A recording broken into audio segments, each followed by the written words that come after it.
So what's up mga idol, sa video na to gusto ko lang pakita sa inyo na ito na yung pinaka right timing para sulitin yung pag-farm dito sa COC. So bakit ko nasabi, meron tayo ditong event, yung Cosmic Crack. So kung hindi mo pa natapos tong event na to, tapusin mo na siya. So kunin mo yung mga rewards dito, tapos pwede tayong makakuha dito ng mga epic equipment. Tapos bukod pa ron, meron bagong event. Ito, times 2 star bonus. So dati, times 4 star bonus. Ngayon ginawa nilang times 2. So para rin siguro hindi masyadong ma-abuse yung amount ng star or na makukuha kung times 4 star bonus. Kaya siguro nila ginawang times 2 star bonus lang ito. So kung nasa Electro League ka, 'di ba? Kagaya ng itong account ko. So kung pwede natin makuha yung amount ng star or sa 2 pieces star or sa star bonus kung naka times 2, 'di ba? 4 star or yung makukuha natin.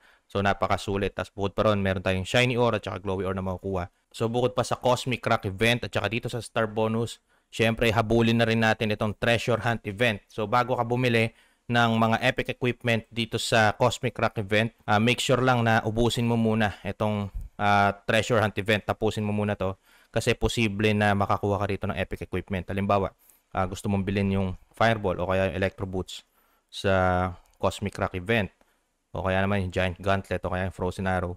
Malay mo makuha mo siya dito sa Treasure Hunt event. So, posible kasi yun. So, wag ka munang bibili dito sa Cosmic Crack event unless natapos mo na tong Treasure Hunt event. So, yun. Posible kasi tayo makakuha dito ng epic equipment. Tapos, hindi pa tapos itong fully staff. So, kung hindi mo pa tapos to, kuhanin mo na to.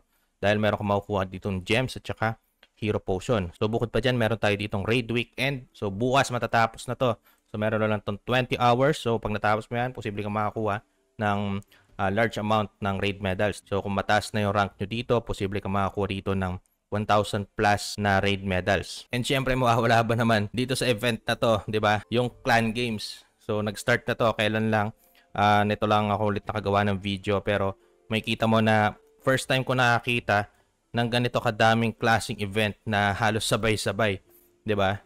Cosmic Crack event, times 2 star bonus, treasure hunt, fully staff, 'di ba? Raid week and clan games. Tapos bukod pa ron, syempre kung naghahabol ka ng mga points o ng mga rewards dito sa Gold Pass o Silver Pass. So napakaraming event. So ito na yung pagkakataon para sulitin natin yung mga ganitong klaseng mga event dito sa COC. Lalong-lalo na sabay-sabay sila.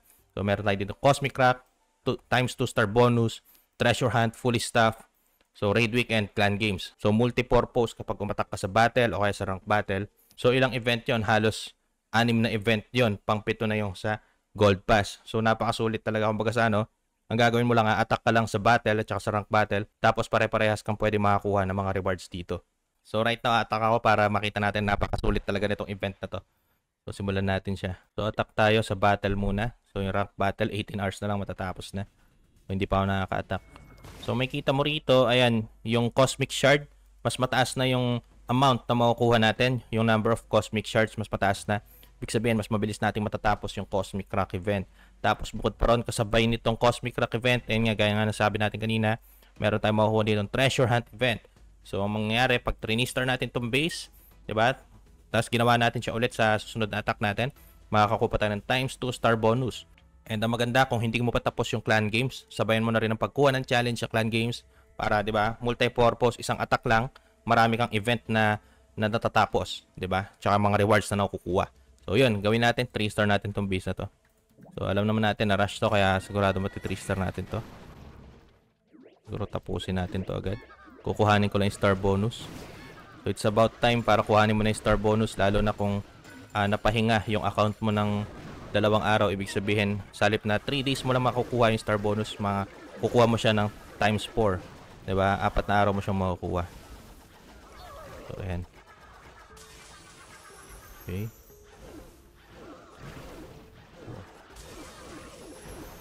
Okay. Okay.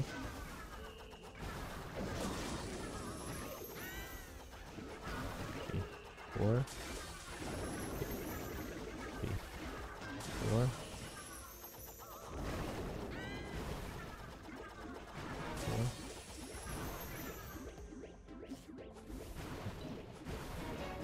Oops, limutan ko, may recall nga pala ako. So simulan natin siya siguro dito sa taas.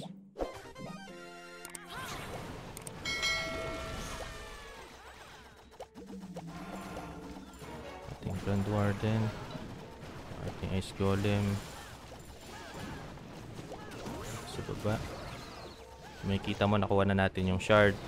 Tapos makukuha pa natin yung mga treasure chest. Diba?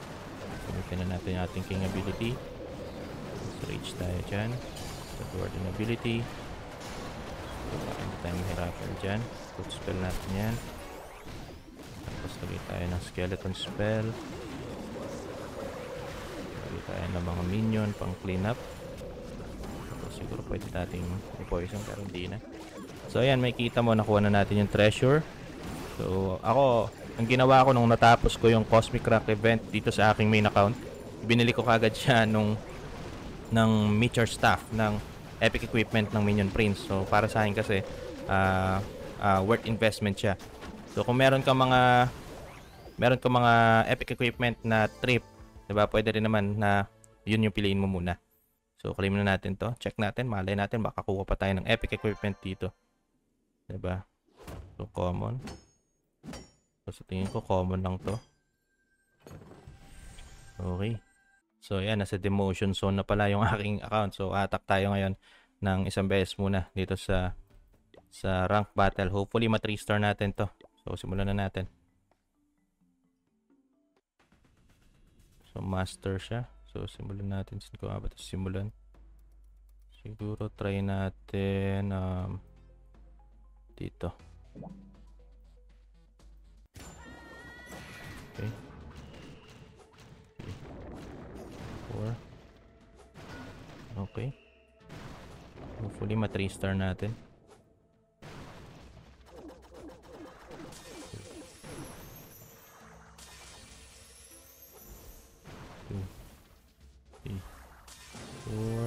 Kuha natin to. Kuha natin yung ano.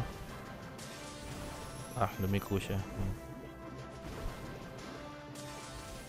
Kunin natin tong okay. Tingin ko all goods naman yung nakuha nating value dyan. Tapos lagay tayo dito ng witch. Dito sa baba. Ating king queen. Ating grand warden. Okay. Nice golem. Pwede natin siya lagay.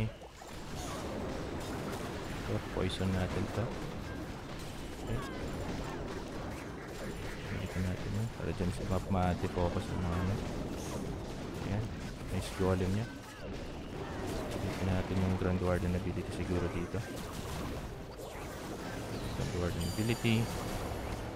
Ating royal champion siguro dito. Root spell muna natin yan. So hopefully ma 3-star natin. Medyo mabagal yung pag-click ko dahil nandito ako ngayon sa aking Google Play Games beta. Tingin ko hindi natin yata ma 3-star to, pero try pa rin, di ba? Bale mo ma 3-star naman natin. Matay na yung aking royal champion. Meron pa ba siyang monolith? So sana makuha natin yung Minion Prince. So okay. Ayun yung ating royal champion. Yung ating queen at king lumabas. Diba? Hindi sila pumasok. Medyo naligaw sila ng bahagyado na. Okay. And that's it. Sa tingin ko hindi natin siya ma 3-star. So nakuha yung Minion Prince, hindi natin napatay. So sana atakihin siya ng ano, ating Archer Queen sa mas madali, anong panahon. So ayan. Kunin mo na. So naubos na yung ating army. Tayo mo na yung Minion Prince. So ayan. Tapos ito. So yung Barbarian King, so wala na. So yun, hindi natin nakuha yung Minion Prince. Napakadelikado. Sana pala inuna natin. Pero okay lang, naka 2-star naman tayo dito sa Master. So siguro kung nasa mas maayos lang na timing, na 3-star natin to. Pero ganun talaga. So okay lang yan. So importante, nakuha natin yung Cosmic Shard. Tapos itong treasure, diba? Treasure chest. So hopefully makakuha tayo dito ng Legendary Treasure Chest. So good luck. So isa, dalawa. So sa tingin ko common siya talaga.